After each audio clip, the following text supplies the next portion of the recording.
Et même chez les gens, de manière générale, on en est à un moment où on veut rentabiliser la moindre minute de notre temps et donc on fait des multitâches tout le temps. On n'est jamais dans le ressentir, dans le moment présent, dans l'être, tu vois, on est toujours dans le faire et pas dans l'être. Bonjour et bienvenue dans ce nouvel épisode du podcast Gap de parents. Je m'appelle Sophie, je suis coach, formatrice et conférencière. J'accompagne et soutiens les parents dans leurs défis du quotidien tout en aidant les entreprises à reconnaître et à valoriser la parentalité au travail. Ici, un mercredi sur deux, nous explorons sans filtre, en solo ou en duo, les écarts entre les idéaux et la réalité parentale pour vous aider à comprendre, à naviguer dans votre vie de parent et à grandir à chaque étape de cette magnifique et ô combien challengeante aventure. Je vous embarque avec moi ? Bonjour à tous et à toutes, bienvenue dans ce nouvel épisode du podcast Gap de parents. Épisode particulier aujourd'hui car c'est le premier épisode que je fais en mode duo avec une personne qui est très chère à mon cœur. Et cette personne, c'est Cinzia Troiano. Bienvenue, Cinzia. Merci Sophie, merci beaucoup. Alors, si je pouvais décrire Cinzia en quelques mots, Cinzia, c'est une personne incroyable, une merveilleuse coach qui m'a accompagnée au début de ma reconversion professionnelle il y a déjà quelques années, puisque ça date nos premiers échanges de 2019-2020.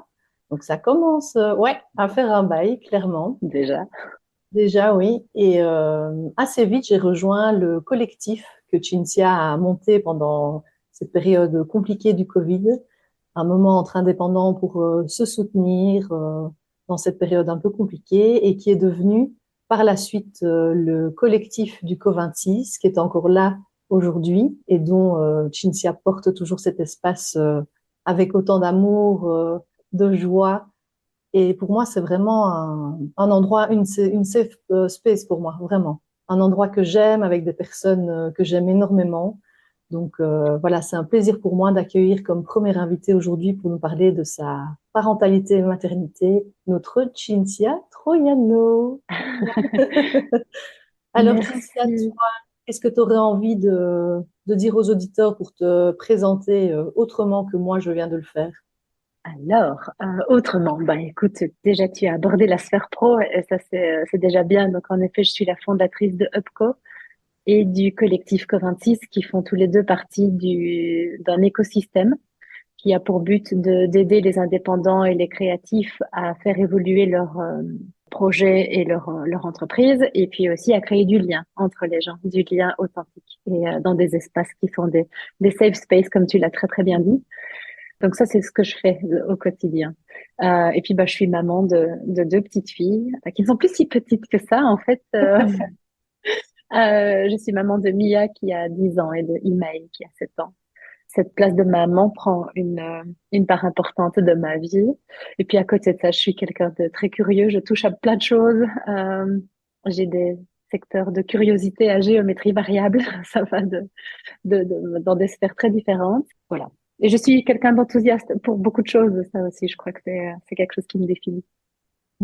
Je confirme l'enthousiasme et l'enthousiasme partagé, parce que j'ai oublié de le préciser, mais Cinzia est vraiment devenue une très bonne amie à moi et vraiment un soutien, un pilier dans ma vie. Donc, je partage vraiment cet enthousiasme de la vie et des relations avec toi, clairement. Bon, on peut pas commencer ce podcast avec les larmes aux yeux, ça je peux pas faire quand même. Si on a le droit, bien sûr. Comme je dis toujours en Merci. coaching, toute émotion est la bienvenue, toute petite larmichette est la bienvenue. Mais merci. Et merci à toi, merci pour la personne que tu es et aussi merci d'avoir créé aussi cet espace de dialogue via tes podcasts. Pour moi, c'est vraiment une grande source de décomplexion quand j'écoute ces podcasts, de dire ah ouais, je suis pas toute seule en fait. Donc merci de nous offrir ces moments-là. Ah, contente. Merci pour ton retour. But atteint, alors, parce que c'est vraiment ça, Yes, l'idée. à fond. Top. Alors, Cinzia, si on voulait aborder la conscientisation d'en fait de ce changement identitaire de devenir maman, pour celles et ceux qui m'écoutent depuis un certain temps, j'aime bien parler de ce changement d'identité, c'est de matrescence. Donc, pour ceux qui ne le savent pas encore, c'est la contraction de maternité et adolescence, et donc tous les changements identitaires, physiques, émotionnels, psychologiques et autres qui arrivent quand on devient maman et à chaque fois qu'on a grandi, la fratrie évidemment. Est-ce que toi, personnellement, Cinzia, tu l'as ressenti, ce changement identitaire à l'époque de l'arrivée de Mia, du coup? Hmm. Alors moi, je suis quelqu'un de très lent dans des process personnels, tu vois. Autant je peux être fonceuse dans certaines parties de ma vie ou voilà, pour certaines choses, je peux aller très vite. Mais quand il est question de process, je prends du temps pour processer, analyser toutes les choses, ressentir aussi beaucoup. Ça passe par le ressenti. Moi, je ne fais pas partie de ces gens qui sont devenus maman comme ça, tu vois. Genre, du moment où ton bébé est là, tu te sens maman et t'es à fond dedans. Moi, je pense qu'il m'a fallu du temps pour rentrer dans la maternité. C'est peut-être lié aussi à un manque de confiance en moi. Je ne me faisais pas du tout confiance en tant que maman, tu vois. Parfois, on dit que ah ben quand t'es maman, tu sais ce que tu dois faire et ça coule de source, c'est comme ça. Toutes les mamans savent. Ben, moi, j'étais pas une maman qui sait, tu vois. Donc ça a pris du temps, je pense, et ça se construit toujours maintenant. J'ai l'impression que je construis ma matrescence et en plus, comme mes enfants changent, bah ma maternité et ma matrescence changent, tu vois. C'est comme si j'étais en perpétuelle évolution avec elle. Et donc je me retrouve et je me trouve tout le temps en tant que maman, mais de manière différente. C'est une magnifique exploration. Clairement. Oui, tu parles, hein, que soi-disant on sait tout de base, hein. Nous les femmes, c'est soi-disant instinct Bien sûr. maternel qui arrive tout de suite. Évidemment, bien sûr. Alors on C'est a aussi un petit sûr, déroulé, un mode d'emploi avec qu'est-ce qu'on doit faire dans chaque situation. Évidemment, évidemment. clairement, c'est une évolution du quotidien, mais oui, c'est toujours intéressant de voir parce que moi, avant de m'intéresser vraiment à toutes ces choses, j'avais pas du tout conscience de justement qu'il y avait réellement ce changement identitaire et qui pouvait se repérer, enfin se mettre dans toutes nos sphères comme ça, tu vois, de notre être et de nos relations, etc. Donc c'est intéressant aussi de voir pour toi, parce que ça commence aussi à faire un certain temps, comme tu le dis, on parlait beaucoup moins de ça. Et donc, c'est intéressant aussi pour les personnes qui nous écoutent de se rendre compte que, bah oui, c'est pas du tout quelque chose qu'on conscientise Mm. directement. Ça, c'est certain. Oui, oui, oui, pour moi, ça n'a pas été le cas, en tout cas, mais ça m'a souvent questionné. Plutôt dans ma maternité, je me suis souvent questionnée, tiens, est-ce que c'est normal, en fait? Tu vois, est-ce que c'est normal que tout ne coule pas de source? Est-ce que c'est normal que je me pose autant de questions? Est-ce que c'est normal que je me sente à ce point désemparée quand je dois interpréter ce que mon enfant vit, quoi? Est-ce que c'est normal? Tu vois, la question de, en fait, est-ce qu'on est une bonne maman, quoi? Est-ce que je suis une bonne mère si je ne sais pas d'office? Tu vois? Ouais, ouais, faut Voilà. bien, oui. Hein, surtout qu'il y a beaucoup ce poids social bah oui, c'est évident, une maman sait, tu vois. Un papa, il a le droit de douter, évidemment, il a le droit de pas savoir parce que, tu vois, c'est un papa, mais une maman, elle doit. Et donc voilà. Donc il y a beaucoup, je trouve que derrière le une maman sait, il y a beaucoup de culpabilité. Ça provoque beaucoup de culpabilité, en tout cas Hmm. chez moi, Notre c'est ce que ça amie, a la fait. culpabilité, hein, cette culpabilité Ah, qui débarque en même temps que nos enfants, nos bébés. T'as envie ah d'aborder un oui, peu on le dirait sujet qu'il de la il culpabilité, là, comme ça? Qu'est-ce que Ah, ça moi, j'en ai pas. Ah non, moi, jamais. Alors, moi, jamais. Je me sens jamais coupable. Non, non, mais ces espèces de petits asticots, là, ils sortent de ton ventre et ils, comme s'ils avaient un sac à dos de la culpabilité avec eux, tu vois, et ça vient direct, comme ça, schlac, ils emmènent tout avec, tu vois, et toi, tu te chopes tout, le bébé, la culpabilité, tout ça. Ouais, ouais, ouais. Bah, moi, je suis bon public, évidemment, pour la culpabilité, parce que je me remets facilement et très vite en question, et donc, oui, c'est difficile, je trouve. Et il y a quelque chose qui a joué, je pense, en tout cas dans la culpabilité que j'ai ressentie, c'est que ne me faisant pas confiance, tu vois, peut-être d'autant plus pour la naissance de Mia qui est la première, ne me faisant pas confiance et étant une grande flippée les 3 premiers mois de vie de chaque enfant, en fait, je prenais la vie de plein de gens, tu vois. Et donc, ma mère me disait des trucs, ma tante, le médecin, la sage-femme, la pédiatre, enfin, tu vois, les spécialistes et tout ça. Et en fait, à chaque fois, j'étais comme une girouette, tu vois, parce qu'évidemment, personne n'a le même avis. Tu vois, Ah, ah, il faut évidemment, ce serait laisser, trop simple. évidemment, puis t'as les copines qui sont déjà passées par là, qui ont déjà eu des enfants, qui vont te dire, ah bah, il faut laisser pleurer l'enfant la nuit, parce que sinon, tu sais, ça va pas pour la construction de soi. Et puis, il y en a d'autres qui vont dire, surtout pas laisser pleurer les enfants la nuit. Puis certains qui vont dire, il faut, mais 5 minutes, puis 3 minutes, puis 2 minutes, tu vois. Puis il y en a qui, ah, il faut le laisser pleurer, mais seulement quand c'est la pleine lune ou bien que quand c'est les jours pairs, tu vois. Et donc, tu es là comme une girouette. Waouh, qu'est-ce que je fais? Et du coup, moi, je trouve que ça, chez moi, en tout cas, ça a amplifié le sentiment de culpabilité parce que non seulement je savais pas quoi faire instinctivement, mais après, en plus, je savais pas quel avis choisir, tu vois? Et donc, c'était double peine, quoi. Et donc, voilà, ce qui m'a aidé après, c'est que je me suis dit, OK, tu écoutes plus rien, tu fais plus tout ça, tu prends une personne de référence, une seule.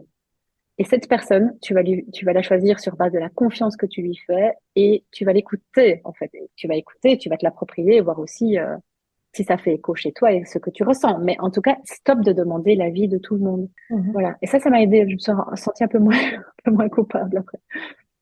Ah, super, et de peut-être pouvoir plus partager aussi tes questionnements, tes doutes avec cette personne de confiance, comme tu dis, Oui, qui pouvait entendre ça et potentiellement t'aiguiller, te conseiller, tout en te laissant toi la position de décision finalement. Parce que c'est ça qui est important, c'est à nous de prendre les décisions pour nos enfants. oui. Oui, oui, oui. Et là, je parle, bah, la culpabilité, là dont je viens de parler, c'est surtout la culpabilité dans les premiers mois de vie des enfants. Tu vois, ça, c'était vraiment les tout premiers mois et principalement avec Mia parce que c'était mon entrée dans la maternité. J'avais pas de point de référence. Après, avec Imae, ça a été mieux, évidemment, parce que, enfin, ça a été mieux. C'est resté quand même compliqué, particulièrement les 3 premiers mois qui sont, ouais, en tout cas chez moi, qui font référence à mes angoisses par rapport à la santé des enfants, tu vois. Les 3 premiers mois, Ouais, tu restes c'est vraiment toujours. à 3 mois, hein. J'entends que tu l'as dit Ah à oui, plusieurs reprises que c'est ah vraiment oui. 3 mois qui restent oui, Ah oui, ancrés en oui, oui. toi. Moi, j'avais une angoisse comme ça. Les 3 premiers mois, c'était vraiment dur parce que en plus, j'ai eu 2 bébés d'hiver et j'étais tout le temps flippée parce que j'avais peur qu'elles attrapent un truc. Ou puis, il y avait pour moi cette association de tant qu'elles n'ont pas passé 3 mois, elles risquent vraiment de mourir, quoi. Enfin, c'est bizarre, hein, mais j'ai vraiment ça. Cette fragilité du bébé tant qu'il a pas 3 mois et c'est hop à 3 mois, genre c'est bon, c'est passé, quoi, tu vois. Sauf qu'Imae, juste avant ces 3 mois, elle a attrapé l'Escherichia coli, tu vois, c'est une bactérie qui vient se loger dans les reins. Hmm. Euh, et en fait, elle a été hospitalisée. Enfin, ça a été vraiment pas chouette. C'était juste avant les 3 mois. Tu vois, c'est comme s'il y avait une auto-réalisation de la prophétie, là. Tu vois, genre, ah, voilà, il fallait bien qu'il se passe une merde avant 3 mois. Donc voilà.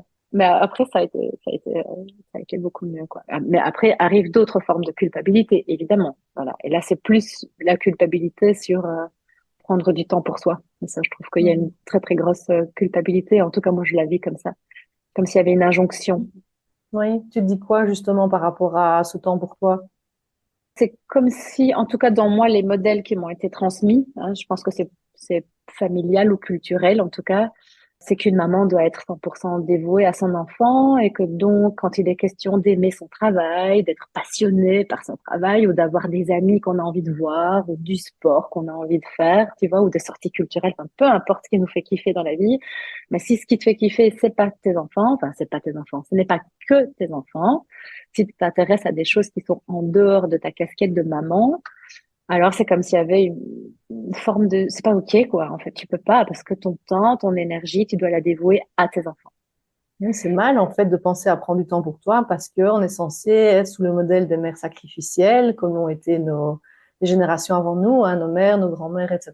Et que comment est-ce que tu peux même imaginer prendre du temps pour toi alors que tu as des enfants dont tu dois t'occuper H24, 7 jours sur 7, bon, peut-être pas quand ils sont à l'école, mais c'est limite, hein. Pour le reste, s'il te plaît, Ah si, même, parce que tu dois te gestion. tracasser à ce moment-là, tu Oui, vois. Tu bien dois te sûr. tracasser. Est-ce qu'ils ont de bonnes collations? Est-ce qu'ils n'ont pas froid? Est-ce que j'irai pas à l'école leur déposer une écharpe au cas où ils auraient froid? Tu vois, on en est là, hein, quand même, hein. On en est là. Ça, je pourrais le faire, le Oui, coup de l'écharpe, j'avoue. C'est encore autre chose, mais j'avoue, c'est parce que ça m'est arrivé ce matin. Tu vois. clairement, je vois.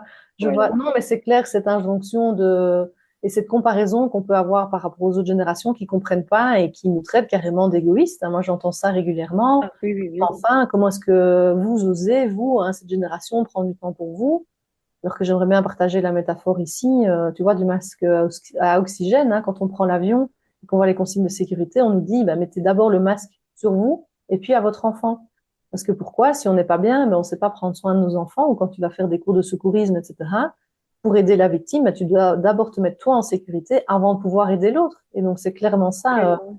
pour nos enfants aussi, c'est que si on est tendu, stressé, épuisé, bon, ce qui est le cas souvent, mais je veux dire, si on ne prend pas des temps de recharge, on est bien d'accord pour nous, ben, on ne sait pas re-remplir notre vase à nous pour pouvoir après être en pleine présence et de bonne humeur avec nos enfants Mm.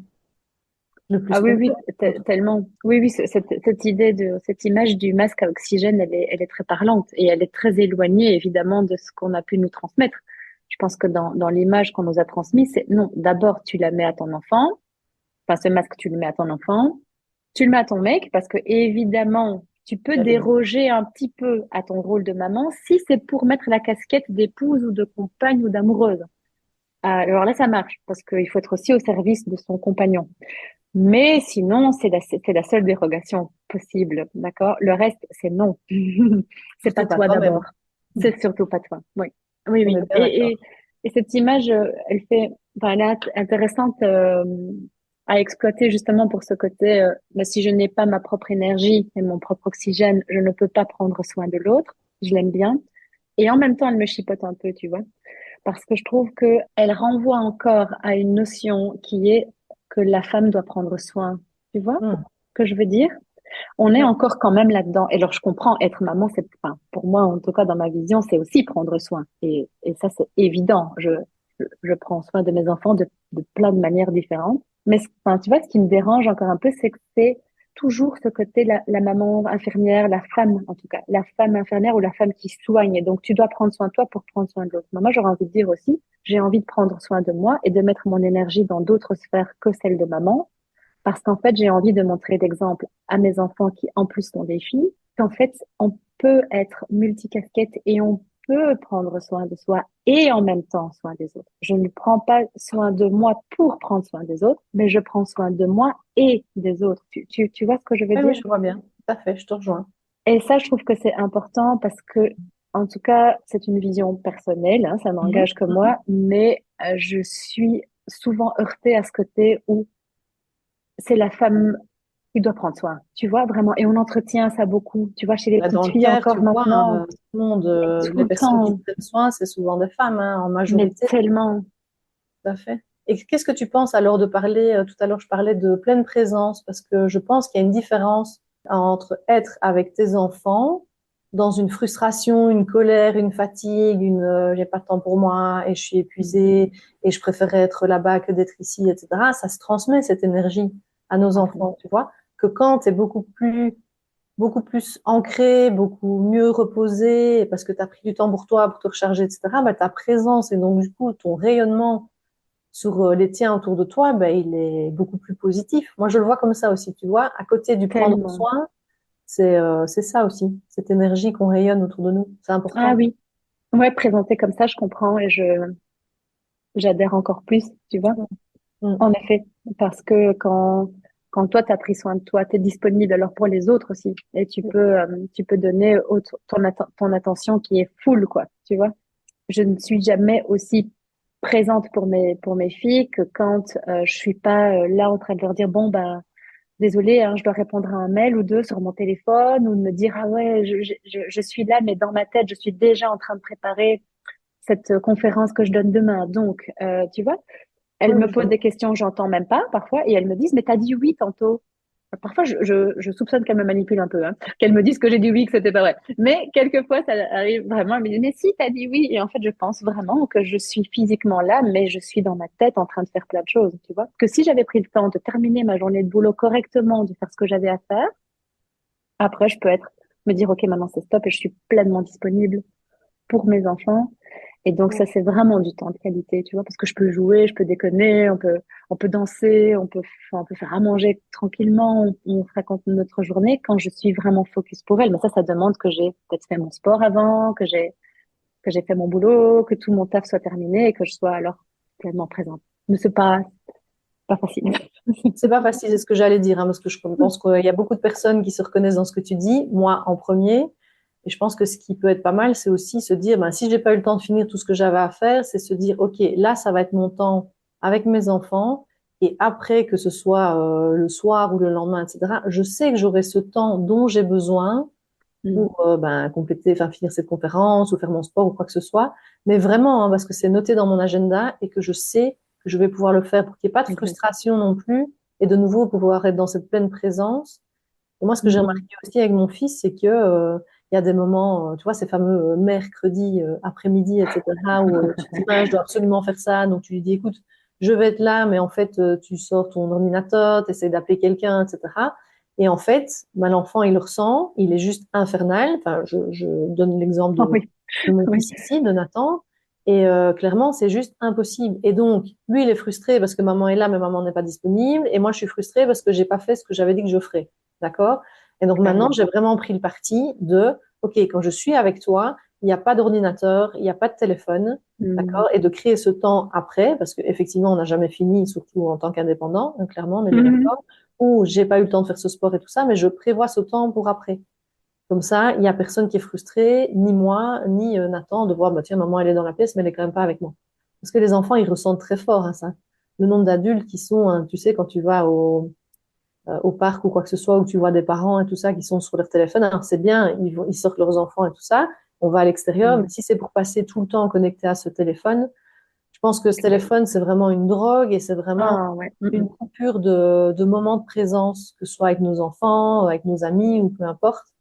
Je pense que c'est important et si je peux conseiller aux personnes qui nous écoutent de vraiment essayer de mettre ça de Mm. côté, il y a personne qui va avoir de problème s'il ne sait pas vous joindre pendant 2 heures. En même temps, vos enfants, les personnes normalement les plus proches, elles sont avec vous. Et donc voilà, personne n'est chirurgien, je pense, cardiaque. Mhm. Personne ne va mourir. Il n'y a pas de table d'opération, etc. Donc on se calme. Et ça permet aussi justement de ne pas créer de tension, de frustration ou d'attente. Tellement. Voilà. Alors je Ah dis oui, ça, oui, c'est oui, encore tellement. un défi au quotidien, mais je pense que c'est une bonne piste aussi pour voilà, être dans cette pleine présence Ah avec oui, nos mais enfants. je te rejoins. Moi, j'ai essayé de faire ça, parce que je me rendais compte que je pouvais, en plus de donner moins mon attention aux enfants, ça ajoute un stress parce que je fais 36 choses en même temps. Je prépare à manger, pendant que ça cuit, j'essaye de faire la dictée de Mia, et puis je lis mes mails en même temps. Donc, cette question de la rentabilité du temps, je pense qu'elle est très présente aussi chez beaucoup de parents. Et je trouve que c'est dommage. Et même chez les gens, de manière générale, on en est à un moment où on veut rentabiliser la moindre minute de notre temps. Et donc, on fait des multitâches tout le temps. On n'est jamais dans le ressentir, dans le moment présent, dans l'être. Tu vois, on est toujours dans le faire et pas dans l'être. Et donc, au moment, je me suis rendu compte, je me suis dit, non, c'est plus OK, je peux pas préparer mon souper, etc. Et donc, pendant tout un temps, quand je rentrais, je mettais mon téléphone sur le petit meuble de l'entrée. Je me dis, OK, j'y touche pas. Sauf que je me rends compte que bah, pour faire une recette, j'ai besoin de mon téléphone, tu vois. Voilà. Puis je veux vérifier un mot pour les devoirs de l'une ou de l'autre. Ben, je vais voir sur mon téléphone. Et en fait, je prends mon téléphone et là, c'est l'enfer qui commence parce que du coup, en plus, j'ai une petite difficulté avec l'attention, moi, hein, mais donc je prends mon téléphone, c'était pour regarder un mot dans le dictionnaire, mais je l'ouvre et je vois que j'ai une notification. Ah oui, ben je vais répondre à Sophie, elle m'a envoyé un message, tu vois. Ah oui, c'est ça. Et puis j'en oublie le premier mot, puis j'ai oublié la recette et je me retrouve, ça fait un quart d'heure que je suis sur mon téléphone et j'ai rien vu venir, quoi, tu vois. Bien Donc en sûr. fait, je me dis que se passer du téléphone quand on est avec les enfants, c'est chouette. Il faut juste réfléchir avant, peut-être. Je dis ça parce que ça, c'est mon côté coach, tu vois, le côté Bien implémentation et sûr. côté pratique, mais c'est Mhm. dire peut-être, alors, je regarde des recettes dans un magazine ou dans un livre papier, ou bien je prends une tablette sur laquelle j'ai pas mes notifications, ni mail, ni WhatsApp, ou quoi, qui me sert juste à aller sur Internet et à surfer sur des choses. Tu vois, c'est peut-être multiplier, bon, c'est peut-être multiplier les outils, mais au moins, tu es sûr que ton téléphone sur lequel il y a plus le côté rapport aux autres et communication, bah, tu l'as pas dans les pattes quand tu prends des moments comme ça, quoi. Bien sûr. Je pense qu'il y a plein de solutions et à chacun d'implémenter ou chacune Ouais, à fond, tu parles exactement. à ce moment-là, peut-être qu'un jour c'est un bouquin de recettes et le lendemain ce sera autre chose, mais au moins essayer de conscientiser. Ah Oui, oui, tiens, c'est vrai que je suis fort avec mon téléphone. Qu'est-ce que je pourrais faire dans ces situations-là? Pas se à fond. flageller quand on se retrouve encore avec le téléphone. Ah mince, il est de nouveau dans ma main et c'est pas ce que j'avais prévu.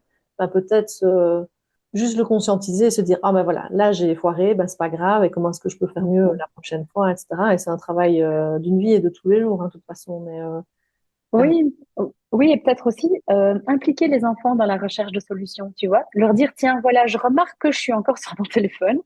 Mm. Vous pensez qu'on pourrait faire comment? Ou tiens, on ferait quoi? Ou tu vois.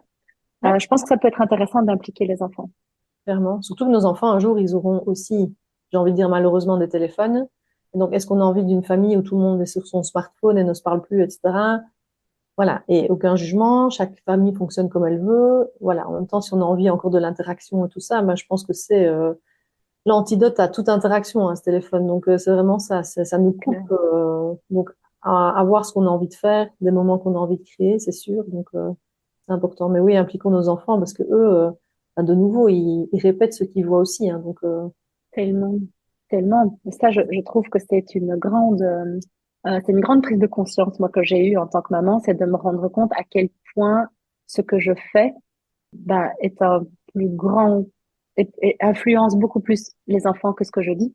Donc, si je leur dis, en fait, c'est important de se parler, les enfants, hein, c'est important qu'on partage ce qui s'est passé de notre journée. Si quand elles rentrent de l'école, je suis scotchée sur mon téléphone, en fait, ce que je dis n'a aucune importance par rapport à ce que je fais. Je leur montre qu'en fait, non, on s'en fout et je reste juste concentrée sur mon téléphone, tu vois. Donc après, ce serait compliqué d'aller leur dire, et pas de téléphone, hein, les enfants, tu vois.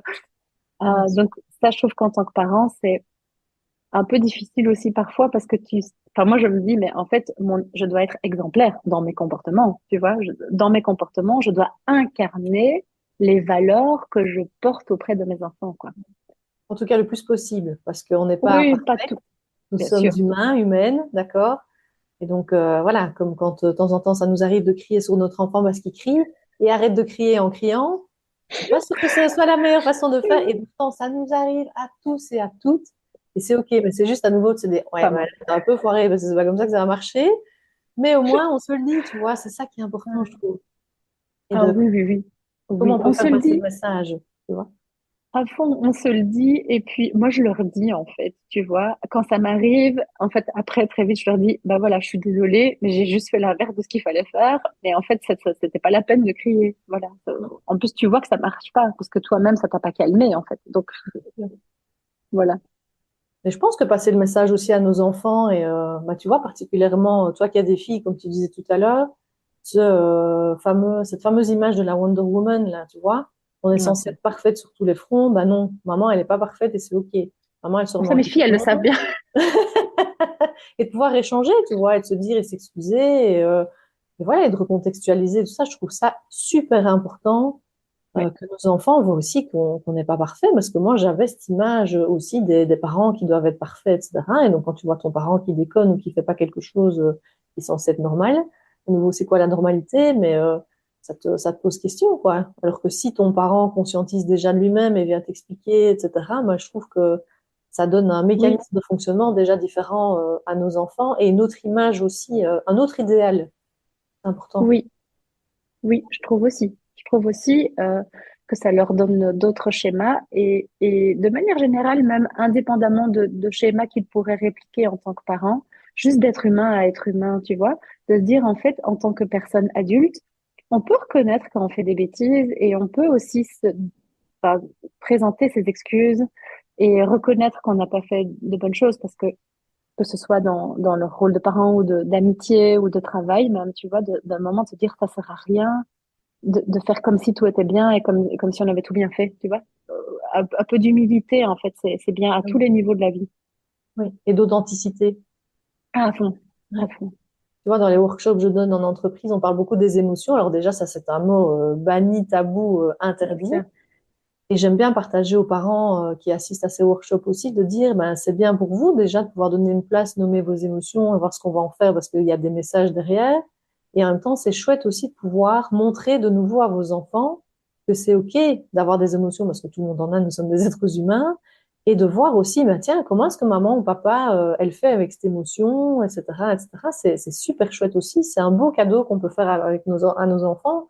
Parce qu'à nouveau, nous, alors je ne, pas de réclamation à faire à nos parents, hein. Chacun a eu l'éducation, l'évolution et les informations aussi à disposition. Mais aujourd'hui, je trouve que ce sont des beaux cadeaux qu'on peut faire à nos enfants aussi, de dire, bah, OK, bah, la maman, elle est vraiment fatiguée parce que la journée a été compliquée. Donc, je suis pas enfant, mais je suis un peu énervée. Et voilà, désolée, c'est pas par rapport à toi, je m'excuse. Et d'ailleurs, ça va être bien pour moi de faire X ou Y chose pour justement être un peu mieux. Je pense que c'est important aussi de verbaliser à nos enfants que c'est pas toujours et c'est souvent ça n'a rien à voir avec eux clairement. Et c'est important de verbaliser de nouveau ça parce que les enfants ils ont tendance à prendre pour eux et se dire que si papa ou maman Ouais, ils ça sont c'est pas vrai. bien, c'est à cause Ouais, d'eux, alors que pas du tout. Donc, clairement. de nouveau en verbalisant, en mettant des mots sur les choses, les émotions, etc.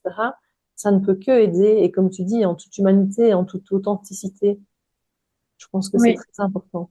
Vraiment. Moi, je pense que pour la confiance, ce que tu dis là, c'est très important. La confiance que l'enfant se fait à lui ou à elle-même et aussi aux parents de se dire, en fait, OK, je n'ai rien à faire là, enfin, je n'ai rien à voir là-dedans, en fait. Ce n'est pas moi qui ai fait quelque chose qui fait que ma maman ou mon papa est un peu furax, quoi. Donc, ça, c'est chouette aussi. Ouais. Clairement. Edith Chincy, on parlait d'éducation, d'exemples, Mhm. etc. Quand on parlait de ce changement identitaire, moi j'ai pas mal de personnes que j'accompagne qui ont des difficultés avec des repères qu'elles auraient pu avoir avant de devenir maman, et puis Mhm. qu'elles aimeraient bien retrouver une fois qu'elles sont devenues maman et qu'elles retournent travailler, etc. Et donc moi je travaille aussi beaucoup en coaching la conscientisation, de se dire bah non, ces repères d'avant qui n'existent plus. Il y a plein de petits deuils à faire aussi, hein, tu sais, dans la maternité par rapport à avant je faisais ça, j'avais du temps pour moi, je faisais beaucoup de choses, ou peu importe chacun ses petits deuils et ses repères.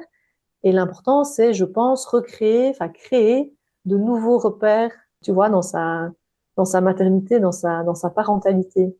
Est-ce que c'est quelque chose qui te parle et que tu voudrais partager avec nous par rapport à peut-être des anciens repères qui ont été difficiles à abandonner ou des nouveaux que tu as créés en tant que maman? Dis-moi un peu. Attends, ça me demande de me replonger, surtout au T'en début, prie. parce que c'est des changements. En fait, on n'y pense plus. Enfin, le fait que j'ai besoin de prendre du temps me fait réaliser que finalement, on s'adapte très fort et très, et très vite à cette nouvelle normalité, tu vois? Comme si tu me demandais de parler d'une vie antérieure, quoi. C'est vraiment marrant, tu vois? Je n'y ai même jamais pensé à ce genre de choses. Mais oui, je dirais que je pense que la chose qui m'a le plus marqué, c'était la place que le couple pouvait avoir dans ma vie, quoi. Et à quel point, à l'arrivée du premier enfant, surtout, en fait, je m'imaginais que ce serait pareil qu'avant. Donc, si je me remets dans la tête de Cinzia d'il y a maintenant 11 ans, je pense que je me disais, oh, c'est super quand Mia va arriver. On va pouponner tous les deux, et ce sera super, et on aura juste, ce sera juste un membre de plus, tu vois, ça sera super, quoi, ça sera Facile. génial, tu vois, ça sera super. Et on fera plein de trucs ensemble et on fera encore plein de trucs tous les deux parce que ça changera pas la vie de couple et tout ça, sauf que ça, c'est le mensonge qu'on se fait à soi numéro un. Ça Tout à fait change d'accord. tout dans le couple, mais tout. Et donc, moi, voilà, je sais que j'ai mis beaucoup d'énergie dans le fait de garder des moments à deux. Ça, c'était vraiment quelque chose pour lequel j'ai beaucoup œuvré, vraiment. Plus pour le papa des enfants, c'était pas plus difficile pour lui parce que c'était difficile parfois de s'octroyer ces moments-là. Mais pour moi, c'était essentiel. Et donc, j'ai continué à mettre beaucoup d'énergie là-dedans. Et je me remercie de l'avoir fait parce que je pense que ça, pour l'équilibre, en tout cas, c'est très important. Alors, c'était impossible de garder la proportion d'avant, évidemment, mais de mettre des rendez-vous ponctuels, pas ponctuels, mais réguliers, pardon, des rendez-vous réguliers à deux, je veux dire, c'est super important parce que tout à l'heure, tu parlais voilà, de prendre du temps pour soi et c'est vrai que j'ai essayé de continuer à garder des repères d'avant qui étaient bah, le sport et des choses comme ça.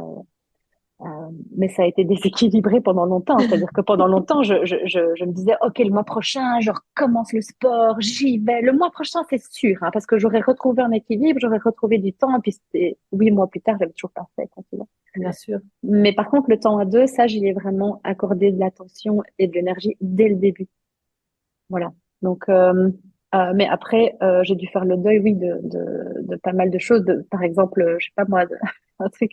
Moi, j'aime bien fonctionner à l'improvisation. Voilà, moi, je suis pas quelqu'un qui aime bien prévoir. Je sais le faire, mais je n'aime pas. Et j'aime les moments improvisés. Et donc, ça a été, je pense, le plus grand deuil pour moi, de me dire, en fait, de prendre mon téléphone et d'appeler mon compagnon, lui dire, écoute, ce soir, je rentre 2 heures plus tard parce que avec les copains du boulot, on fait un apéro ou je sais pas, ou bien je passe chez mes parents et je vais leur dire bonjour en impro. Je n'ai plus pu faire ça. Voilà. Et donc, pour moi, ça a été un deuil de devoir structurer ma vie personnelle. Ma vie professionnelle, ben, ça, c'était déjà structuré. Donc, voilà, ça n'a pas été un gros changement. Mais par contre, ma vie privée, de me dire que je devais faire maintenant l'impasse de moments hyper spontanés ou de partir en week-end. Voilà, moi, je suis du genre à beaucoup faire des surprises, etc. Et donc, j'aimais bien faire des surprises à mon compagnon, lui dire, eh ben voilà, et on part en impro, et on part ce soir, on fait notre sac, on sait pas où on va, on s'en va. Bah, ça, quand on a un enfant, c'est un peu plus compliqué. C'est pas du tout impossible parce que ça, c'est important. Enfin, pour moi, On disait que c'était important de continuer à le faire, mais ça demande une logistique et il faut prévoir, quoi. Voilà, on peut plus faire un impro, on peut plus se dire, ah, il fait beau, on se barre à la mer un jour, quoi. Faut, faut prévoir. Voilà. Ouais. C'est beaucoup moins improvisé, clairement. Ah oui, c'est C'est beaucoup moins certain. improvisé. Et tu as remarqué maintenant, aujourd'hui, comme le temps que ça prend, alors plus tu mets de maman, de femme dans un doodle ou dans une réflexion par rapport à trouver un temps pour se voir, et comme le délai entre bêtement s'organiser une bouffe entre copines ou un Ça, café, n'est-ce pas, hein, ça nous est déjà arrivé pas ah, mal de fois, 3 mois. de se dire, voilà, combien de semaines ou de mois on va devoir attendre avant d'avoir ce moment planifié. C'est Ah ouais. incroyable, incroyable. C'est risible, en fait, pour des personnes qui n'ont pas d'enfants. Je me rends compte, moi, j'ai tout un tas d'amis qui n'ont pas d'enfants.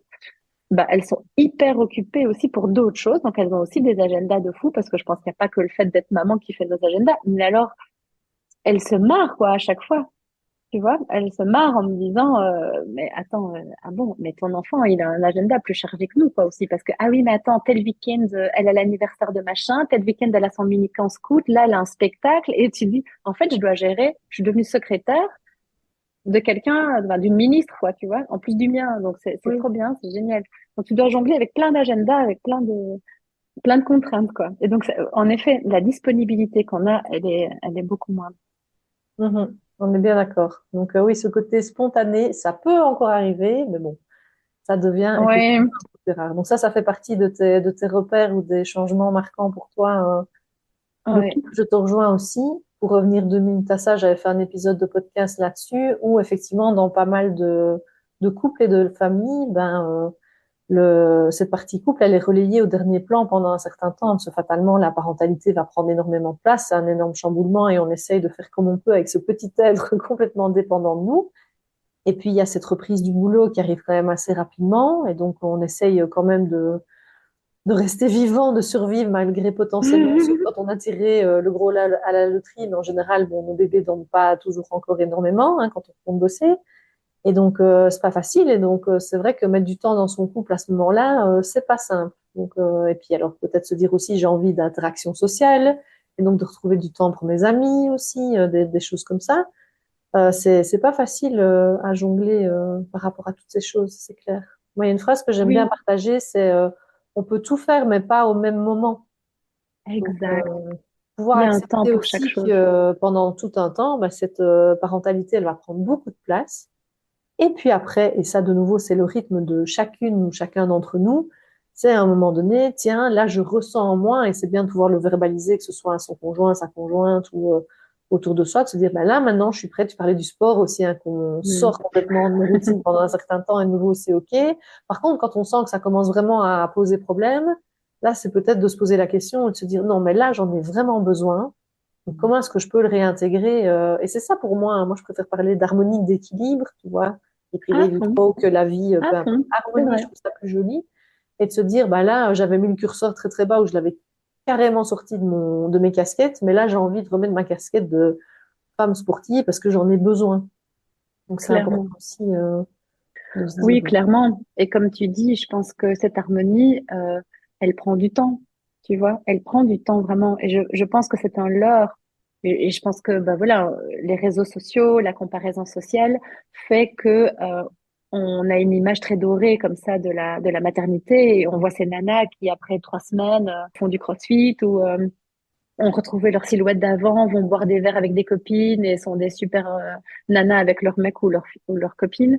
Et c'est bien, hein, c'est génial, il y en a qui arrivent et je suis super, c'est super cool. Mais c'est quand même pas la majorité. La majorité, les premières semaines, tu prends pas ta douche tous les jours, tu manges pas à ta faim tout le temps, tu vis plus pour toi, tu as du lait caillé partout. Enfin, je veux dire, faut remettre un peu les choses dans leur contexte, tu vois. Ça ressemble pas vraiment à un film hollywoodien.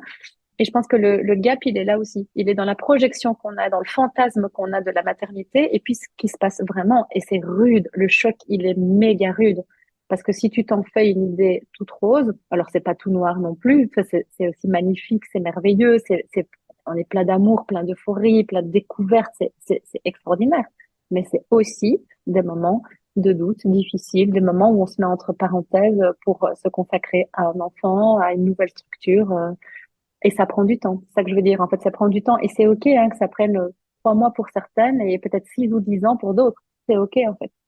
Et voilà, tant qu'on avance à son rythme et qu'on se respecte Chacun son rythme. à fond, à fond. Il y a pas de normalité, quoi. Exactement. Chacun son rythme, chacun ses besoins. Par contre, c'est intéressant Mm. d'aller se questionner régulièrement et de savoir là de quoi j'ai besoin. Et ça change tout le temps, parce qu'on évolue tout le temps, nos enfants évoluent, notre couple évolue, notre famille, peu importe. Donc, c'est bien de se reposer ces questions régulièrement. C'est très Ouais, important d'aller un peu. C'est pas oui, toujours confortable, donc les gens, ils aiment pas trop. Hein. Moi, j'aime bien aller. non. Et ça, c'est ah non, Sophie, tu m'embêtes. Bah, écoute, tu veux qu'on travaille ensemble, donc on va aller un peu te chercher. C'est pas toujours confortable, justement. Allons-y, quoi. Ah oui, clairement. Et ça, peut-être, c'est quelque chose que je ferai maintenant plus avec mes amis, par exemple, tu vois. Maintenant, je suis plus attentive à ça quand autour de moi, j'ai des jeunes mamans. En fait, j'essaye régulièrement de leur demander, mais en fait, tu as besoin de quoi en ce moment? Et de pas partir du principe que je sais de quoi elles ont besoin parce que j'ai été moi-même maman. Pas du tout. On a toutes des besoins différents. Mais par contre, de régulièrement leur dire, OK, plutôt que comment tu vas, c'est plutôt, OK, tu as besoin de quoi en ce moment? Ou voilà, qu'est-ce que je peux faire ou qu'est-ce que de quoi tu as besoin? En fait, la question pour moi, c'est vraiment de quoi tu as besoin, en fait. Euh, Parce que du coup, ça les amène aussi à réfléchir à ça, à réfléchir à elles, à leurs propres besoins et pas tout le temps aux besoins de l'enfant. Et je peux confirmer que cette question, tu ne la poses pas qu'à des jeunes mamans. On est bien d'accord. Et merci de Oui. poser ces questions qui font beaucoup de bien, surtout les échanges qui en découlent. Donc, Hmm. Bah, merci d'avoir l'ouverture d'esprit aussi, de pouvoir discuter honnêtement et sincèrement. ça fait tellement de bien en même temps. Hein, tu sais bien, une fois qu'on commence à travailler là-dedans et de voir les effets que ça peut faire sur Hmm. nous-mêmes et sur les autres, on aime bien. Clairement, On aime bien. clairement. Alors, j'ai envie de te poser deux questions, mais je peux pas le faire en même temps. Mais tu as prononcé les deux choses, donc je vais réfléchir à laquelle je pose en premier. Qu'est-ce que tu viens de dire? On peut tout faire dans la vie, mais il y a un moment Pas pour chaque toujours en même chose. temps. Tout à fait, tout à fait, tout à fait. Allez, je vais me lancer sur celle-là. Donc, comme tu Mhm. sais, le podcast, il s'appelle Gap de parents. Donc, gap, j'adore ce mot pour dire qu'il y a tellement d'écart entre, comme tu viens très bien d'exprimer justement, c'est ça qui m'a fait sourire, Hmm. le fait de ce qu'on avait imaginé et ce qu'on vit réellement dans notre vie de maman, de parents. Gap générationnel, différence d'opinion, d'expérience, peu importe. Est-ce que tu pourrais, Cinzia, partager avec nous quel est le plus grand gap pour toi que tu as vécu ou que tu vis encore aujourd'hui, peu importe, hein, parce qu'on peut vivre des gaps permanents aussi, ou qui prennent un peu plus de temps. C'est quoi celui que tu aimerais bien nous partager là? Bah, écoute, il y en a un qui me vient spontanément, mais je ne sais pas si c'est le plus probant dans ma vie, mais c'est celui qui me vient. C'est qu'en fait, moi, je suis quelqu'un d'assez indépendant et j'aime bien faire les choses par moi-même, tu vois. Et ça, c'est une belle claque, je trouve, en tant que maman, c'est que il y a un proverbe africain que m'a dit au moment de la naissance de ma grande fille, la tante du papa de mes enfants, qui est une femme que j'aime de tout mon cœur. Si un jour elle écoute ce podcast, tante Jeanne, sache que je t'aime beaucoup. Et donc, tante Jeanne m'a dit, tu sais, Cynthia, il faut un village pour élever un enfant. Et je pense qu'il n'y a rien de plus vrai que ça. D'ailleurs, je suis un peu émue en te le disant, en te le racontant. Parce que cette notion de communauté, je trouve qu'elle est tellement importante, cette notion de soutien aussi, tu vois. Oui, Euh, Moi, surtout pour ma deuxième fille, pour Imae, elle est née dans des circonstances un peu particulières, positives, hein, mais particulières, dans le sens où on avait acheté une maison et qu'on a déménagé quand Imae avait 3 semaines et que c'était un déménagement, c'était pas dans une maison facile, c'était dans une maison dans laquelle il a fallu faire des tranchées pour refaire l'électricité. Enfin, on vivait un peu dans. Bon, c'était compliqué, quoi. On vivait dans des travaux et c'était poussiéreux et crade et c'était pas mais encore pour accueillir un enfant. Mais bon, voilà, enfin 2 enfants, etc. Et donc, ça a été un peu compliqué parce que la fin de ma grossesse, j'ai pas vécu du tout en repos parce que je devais préparer le déménagement. Et l'arrivée d'Imae, j'étais pas du tout en repos non plus parce que j'étais en train de faire du bricolage et des caisses, quoi. et Euh, tu avais déjà un enfant, accessoirement, hein, c'était une deuxième, et donc j'avais déjà un enfant.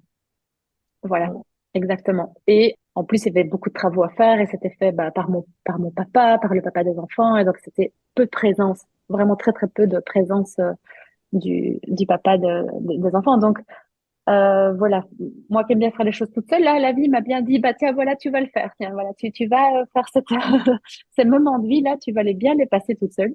Pas toute seule, non. Et c'est justement là que je voulais en venir, c'est que j'ai en fait été vraiment très fort soutenue par mes amis proches, puis ma maman qui était venue pas mal m'aider pour le déménagement, etc. Mais alors, c'est des choses, je pense que certaines de mes amies n'en ont même pas eu conscience, mais qui m'ont touchée à l'infini, quoi. Je me rappelle de mon amie Cécile qui est venue m'amener de la soupe quand je venais d'accoucher et que j'étais encore entre les deux maisons. Elle habitait derrière chez moi à l'époque et elle m'avait amené plusieurs fois des choses à manger. Mon amie Marjo qui venait avec des plats de lasagne et qui venait empaqueter avec moi pendant des heures, une patience de fou. Elle-même, elle était enceinte, mais on a accouché. Mon amie d'enfance et moi, on a accouché à 3 mois d'intervalle. Donc, elle est venue m'aider quand elle était elle-même. Enfin, voilà. Et toutes mes amies qui m'ont soutenue aussi beaucoup psychologiquement. Enfin, je pense à plein de gens, à ma tante aussi, Maria, qui a toujours été ultra présente. Et en fait, j'ai conscientisé à quel point c'est vrai en fait. Il faut un village pour élever un enfant parce que soi-même à un certain moment, on n'a pas l'énergie, physiquement, c'est juste pas possible. Et puis ce soutien-là, enfin moi je l'ai surtout vécu de femmes, hein, c'était le soutien Bien sûr. de femmes autour de moi, mais c'est tellement précieux. En fait, ça n'a pas de prix. C'est incroyable quoi. Et ne fût-ce que parfois un appel. Voilà. Alors moi, je pensais que je pouvais gérer ça toute seule, qu'il n'y a pas de problème, que je pouvais gérer le déménagement, la grande qui vivait une crise parce qu'elle devait elle devait rentrer en primaire en plus. Enfin, c'était en maternelle, pardon. C'était, voilà, pour moi, c'était, je pouvais gérer quoi. C'était bon, c'était ok. Je pouvais le faire. Et là, bah, la vie m'a montré que bah non. Et bah, il faut savoir demander aussi. Il faut apprendre à demander et surtout à accueillir quand les autres aident. Juste accueillir quoi. C'est ok. Ça fait pas de soi quelqu'un de faible parce que je pense que dans mon inconscient il y avait vraiment cette croyance. En fait, je suis pas besoin d'aide, je suis pas faible quoi. C'est horrible hein, de le dire. Enfin, vraiment, je suis gênée de le prononcer, mais je pense qu'il y avait vraiment de ça dans ma tête. Et donc, c'était merveilleux d'avoir tout ce soutien, tout cet amour, toutes ces attentions de femmes incroyables. Voilà, ça, je pense que c'était un gap et une très belle gifle que j'ai prise. Ouais, waouh, j'adore. Merci pour ce partage. J'adore cette phrase aussi du village pour élever un enfant. Hmm, Comme tu dis, des choses qui n'ont pas de prix et en même temps qui ne coûtent pas spécialement de l'argent, hein, parce qu'avec toutes ces listes de naissance, ces cadeaux hors de prix, etc., c'est pas ça dont on a besoin. C'est tellement cet amour, ce soutien, ces bons petits plats, ces choses, ces présences. C'est ça dont on a besoin à la naissance de nos enfants, mais aussi par la suite. Je pense que quand on a des moments aussi un peu plus compliqués, c'est super de pouvoir avoir ces personnes ressources sur lesquelles on peut compter et qui sont là. Ouais, cette communauté, c'est pas juste à la naissance de nos enfants, c'est vraiment au quotidien pour nous accompagner. Je pense que c'est essentiel, vraiment. ah, tellement. Mais vraiment, je suis très touchée en t'entendant, en fait. Oui, et c'est fou la force que ça donne, en fait. La communauté, l'entraide. Et c'est fou parce que ça demande parfois un tout petit geste à la personne, mais l'effet, il est énorme. Énorme. Il suffit d'une phrase, d'un SMS de quelqu'un qui te demande au bon moment comment tu vas, ou de quoi tu as besoin, ou J'allais te le dire. tu vois, il Ouais. suffit de ça, en fait. Ça demande pas grand-chose à la personne. Et je trouve que l'effet, il est énorme, tu vois. Ou juste l'écoute, en fait. Juste écouter, sans juger, sans donner ton avis, juste être là pleinement présente pour quelqu'un, surtout dans ces moments-là qui sont des moments bouleversants de vie, des moments de vie bouleversants, pardon. En fait, c'est géant, quoi. C'est vraiment géant. Alors, je suis hyper heureuse de l'avoir créé avec le Co26 dans un cadre professionnel, parce que je pense que ce qu'on a créé là, c'est une vraie communauté de soutien et d'entraide. Et en fait, je te remercie de le faire pour la maternité et la parentalité parce que c'est hyper important vraiment d'avoir des moments et des espaces de partage, d'échange et aussi de pouvoir conscientiser que c'est important d'être soutenu et que tu le fasses toi-même d'ailleurs dans ton quotidien. C'est ça que tu fais, c'est que tu donnes du soutien, tu donnes du réconfort, de l'assurance et c'est tellement précieux, quoi, vraiment. Ouais. Merci. Mm. Et c'est important, comme tu dis, demander de l'aide, c'est pas un acte de faiblesse. Au contraire, c'est un acte de force et Mais de parler de prendre soin tellement. de soi tout à l'heure, mais ça fait partie de ça. Et finalement, les personnes autour de nous, les bonnes personnes qui sont autour de nous, ben, elles n'attendent que ça, de pouvoir nous aider.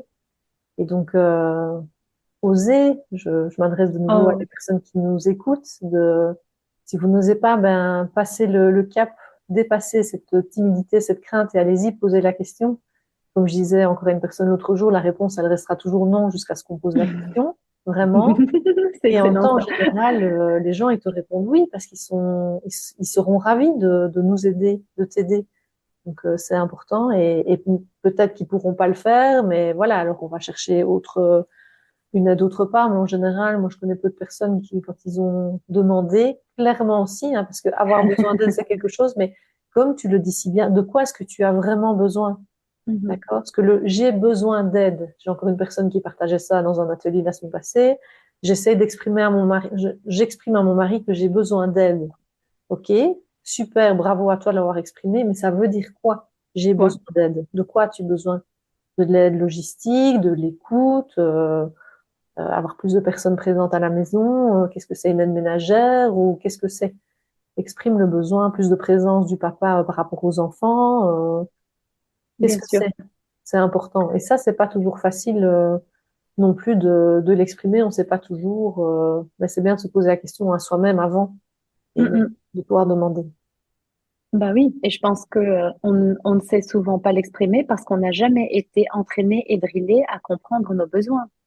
Tu vois, si depuis l'enfance on t'avait questionné sur ça, tu vois, quand tu ressens un inconfort, quand tu te sens pas bien, tu parlais de la gestion des émotions tout à l'heure. Si depuis l'enfance on t'apprend à discerner, c'est quoi l'émotion qui te traverse? Est-ce que tu as peur? Est-ce que tu es triste? Est-ce que tu es en colère? Tu vois? Et de quoi tu as besoin là maintenant pour que ça passe? Si on avait fait ça avec nous, peut-être on serait des adultes aujourd'hui, beaucoup plus connectés à leurs besoins et à leurs émotions et qu'on pourrait plus facilement l'exprimer. Bien sûr. Et mais on n'a pas, en tout cas, je dis on, moi, je j'ai pas été éduquée comme ça, tu vois. Voilà. Moi non Et plus, je te donc, rassure. Je ne sais pas si ça te oui, rassure, mais ça, mais, voilà, j'appuie mais l'idée oui, en tout cas. je pense que je pense ne pas être la seule parce que c'est pas du tout un reproche que j'adresse à mes parents ou à cette génération-là. Je pense que c'est juste une culture qui était très différente de la nôtre par rapport à l'éducation et ça évolue. Et quand nos enfants seront eux-mêmes des parents, très certainement qu'ils regarderont la manière dont on les a drillés ou gérés ou éduqués avec un regard tout à fait différent et certainement critique. Donc, peut-être qu'eux, ils reviendront à la fessée tu vois, au Qui truc sait? horrible que nos grands-parents ont vécu. Va savoir comment ça peut évoluer ces choses-là. Mais voilà, donc, je plaisante, mais je veux dire par là que ça, certainement que ça, ils auront un regard différent et c'est normal. Bien sûr, on est tout à fait d'accord. Mais pour revenir à ce qu'on disait tout à l'heure, d'où l'importance aussi de si nous on met en place ces choses-là pour nous, de les mettre en place aussi avec nos enfants pour justement leur offrir Enfin, ce cadeau-là pour la suite, c'est certain. clairement.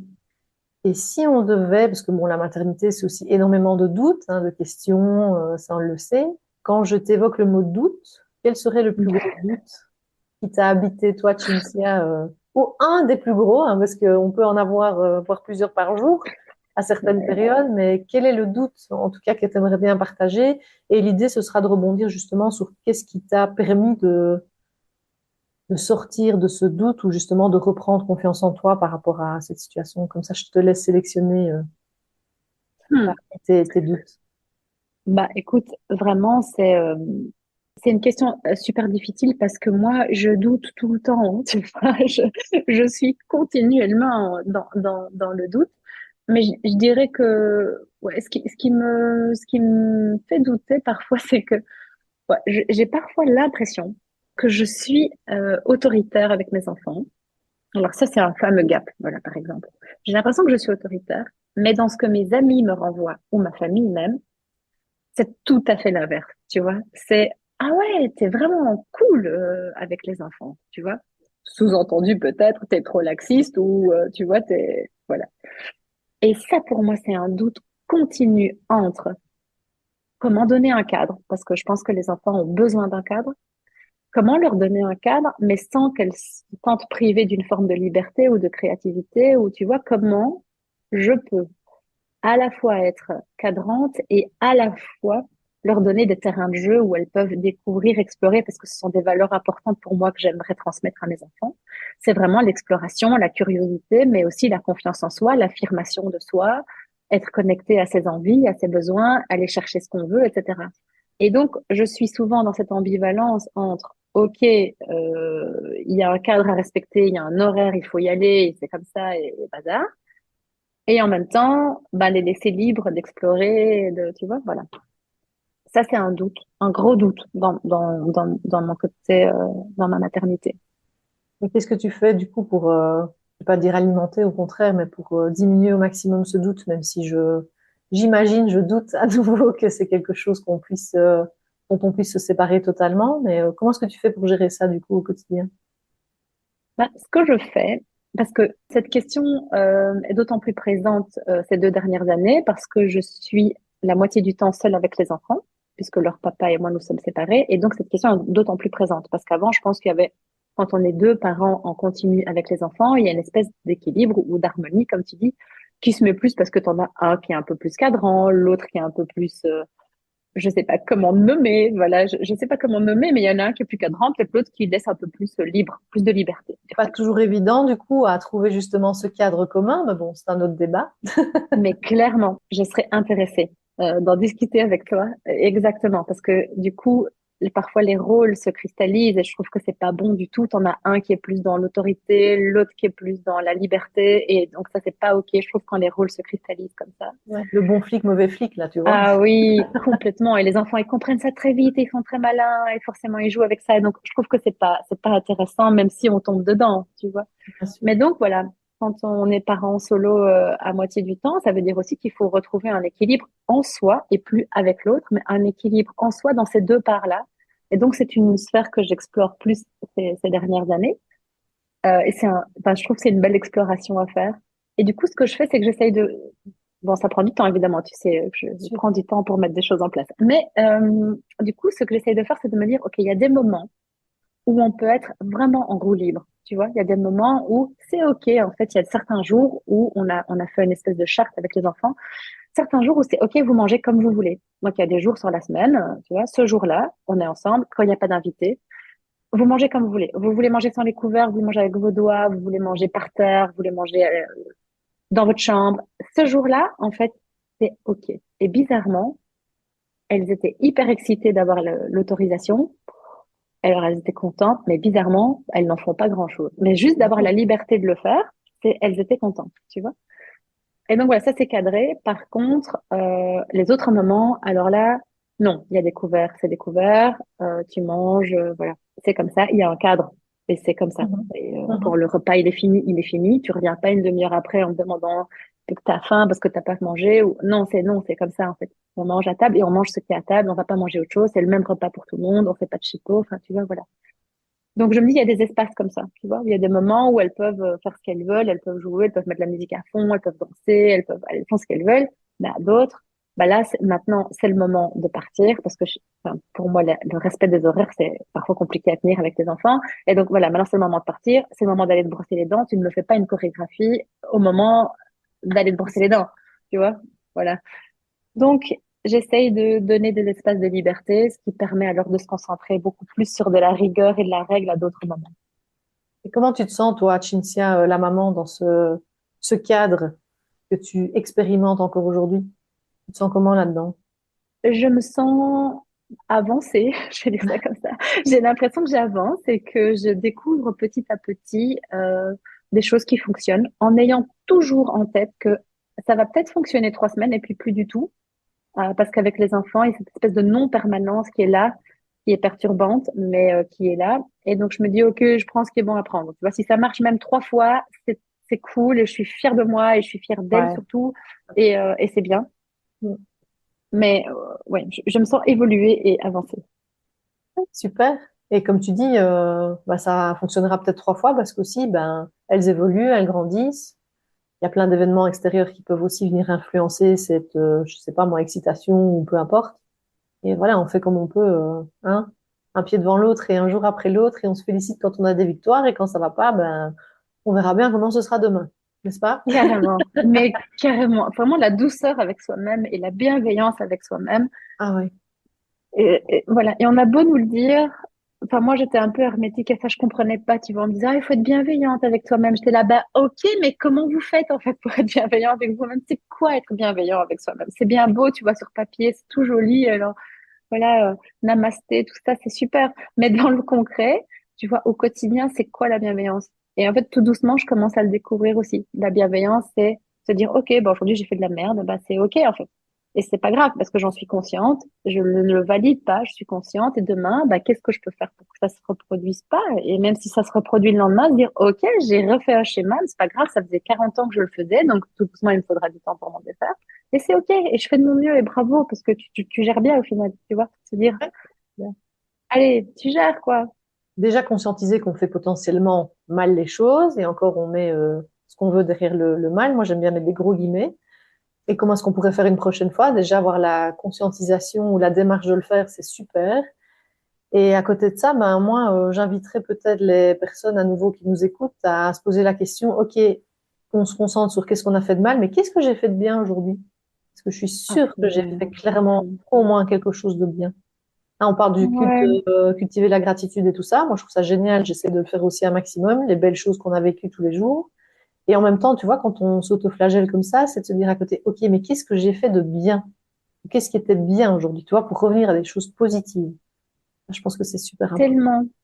Moi, j'ai fait un truc, j'ai commencé à faire un truc cette année, c'est que j'ai une boîte à kiff. Et donc, dedans, j'ai écrit à chaque fois que j'ai un kiff super, quoi. Quand j'ai vécu un truc chouette qui m'est arrivé, que j'aime bien, ou bien quand je suis fière de moi d'avoir fait un truc, tu vois. Et j'invite les enfants à faire pareil aussi. Quand elles sont fières d'elles, elles écrivent, et alors on va le mettre là-dedans. Alors, de temps en temps, quand t'as un petit coup de mou et que tu te sens pas être la meilleure personne sur Terre, tu vois, t'ouvres cette boîte et tu lis. Alors, soit tu te replonges dans un souvenir super qui s'est passé, soit tu relis un truc dont tu es fier de toi. Et je trouve que ça, c'est intéressant aussi, tu vois, de se dire, ouais, j'ai fait ça et c'était bien, et c'est cool. Ou bien les enfants, elles ont fait ça et elles étaient fières d'elles et ça fait trop plaisir, en fait. Clairement. Cultiver le beau, les victoires, le bon. Hein. On est dans une société où si tu mets en avant des choses positives ou que, dont tu es fier, on va dire, ouais, t'as vu, c'est là comme elle se la Non, pète. ouais. Ben non.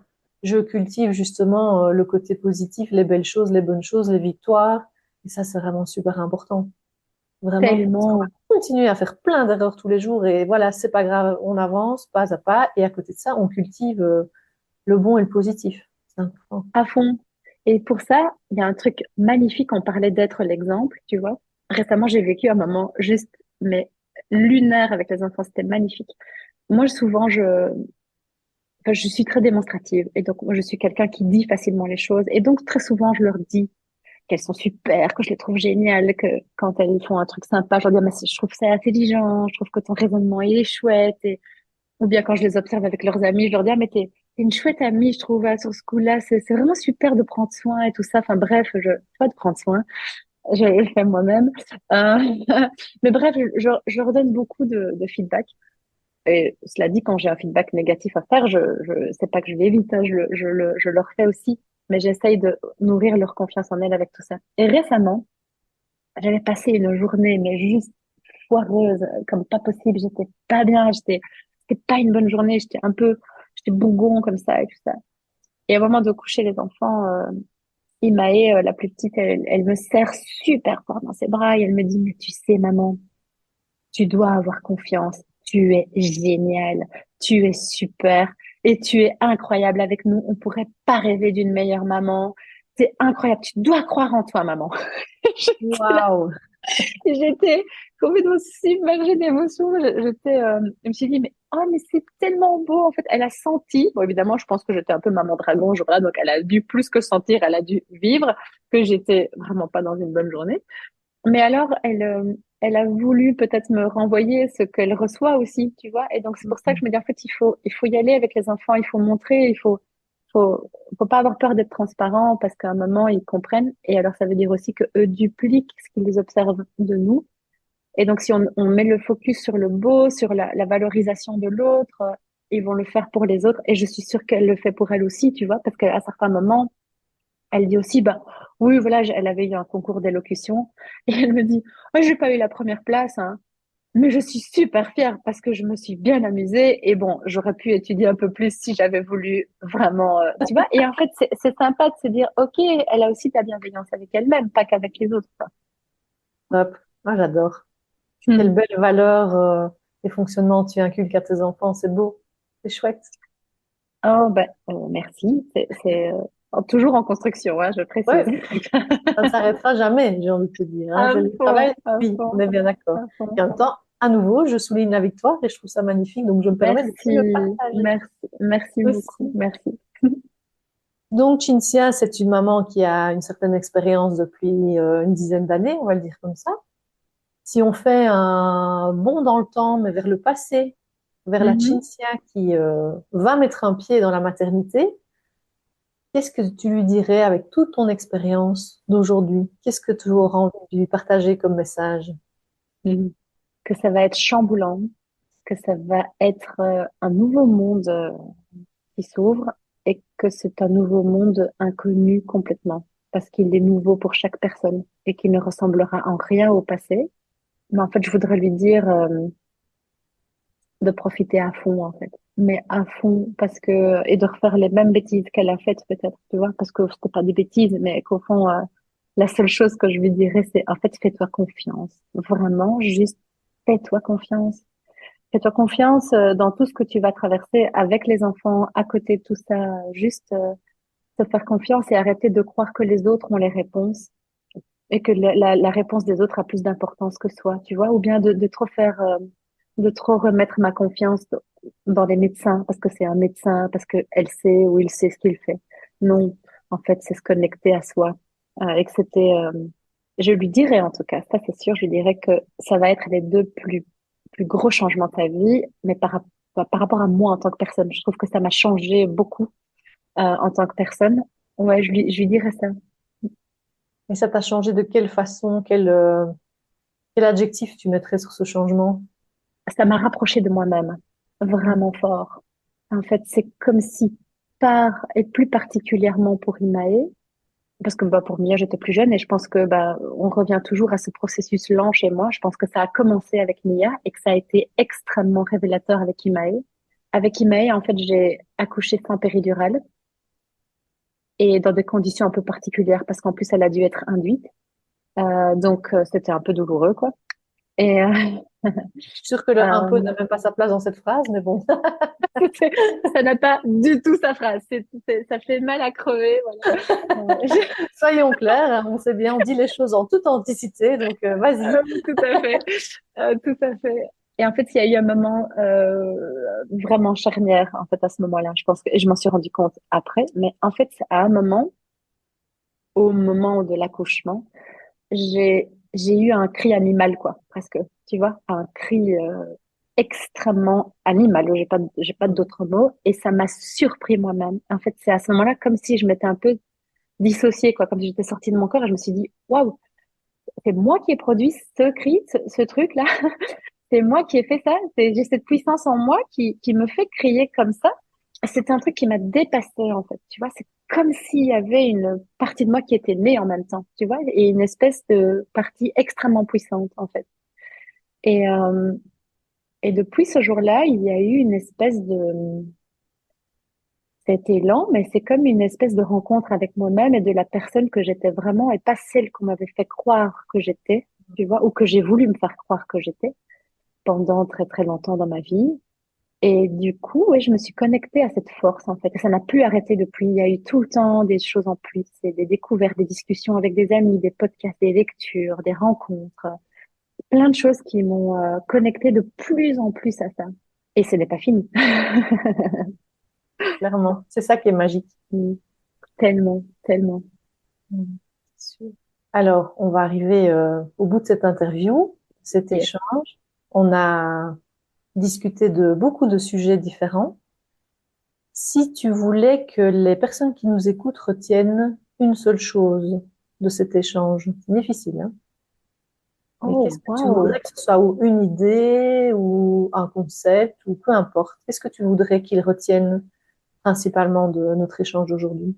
Ah, bah, en fait, je dirais que on fait comme on peut. En fait, on fait comme on peut et on fait du mieux qu'on peut au moment où on est, quoi. Tu vois? Et que ce sera tout à fait différent demain. Mm. Voilà. C'est jongler avec l'imprévisible et se dire que, bah, c'est OK, en fait. Ce qui arrive, c'est OK. De la manière dont je le gère, je fais comme je peux au moment, avec les ressources que j'ai, l'énergie que j'ai, je fais avec le meilleur que je peux donner à ce moment-là, quoi. Mm. Magnifique. Mm. Bravo. Merci beaucoup, Cinzia, pour cet échange en toute Merci. authenticité, avec beaucoup d'amour, beaucoup d'humour, tel que tu es. C'était vraiment juste toi et moi, hein, je pense, comme on peut avoir beaucoup de discussions, sauf que cette fois, il y a un petit peu plus de personnes qui vont entendre cet échange, mais Oui, je l'ai oublié d'ailleurs à plein de moments. C'est marrant parce qu'il y a plein de moments, c'est comme si j'étais juste en train de te parler. Avec le café en moins, parce que d'habitude, on partage toujours un café. c'est vrai. Voilà. Mais merci pour tout ça, pour ton temps aussi. C'était un plaisir en tout cas de Mm. partager ce moment et cette grande étape, comme je l'ai précisé au début, ce premier échange en duo. C'était un plaisir de le faire avec toi. Donc, merci de tout cœur, Cinzia, pour ça Mais, et d'être toi. mais en fait, c'est moi qui te remercie. Merci, je suis honorée d'être la première de tes invités. Vraiment, je suis très reconnaissante de pouvoir partager ce moment avec toi et de partager tous ces moments. C'est aussi un beau moment pour moi, tu sais, vraiment de repasser, de revivre toutes ces choses sur lesquelles on revient très peu de cette manière-là, en tout cas, tu vois. D'approfondir autant de choses sur la maternité. Je souhaite à toute personne d'avoir cet échange avec toi. Vraiment, c'est très beau. C'est un très beau cadeau qu'on pourrait offrir à nos amis. En tout cas, c'est d'avoir ce moment d'échange et de discussion avec toi. Ça met les choses en lumière autrement. Donc, merci de m'avoir offert cette opportunité. Avec grand plaisir, Cinzia. À bientôt. Mhm. Oui, je t'embrasse. À bientôt. Bientôt. J'espère que cet épisode vous a plu. N'hésitez pas à le partager à des parents qui pourraient avoir besoin d'entendre ces mots en ce moment. N'hésitez pas également à vous abonner au podcast sur votre plateforme d'écoute préférée si ce n'est pas encore fait. Et vous pouvez bien sûr me laisser un avis ou un commentaire, ça soutient énormément le podcast. Je vous remercie.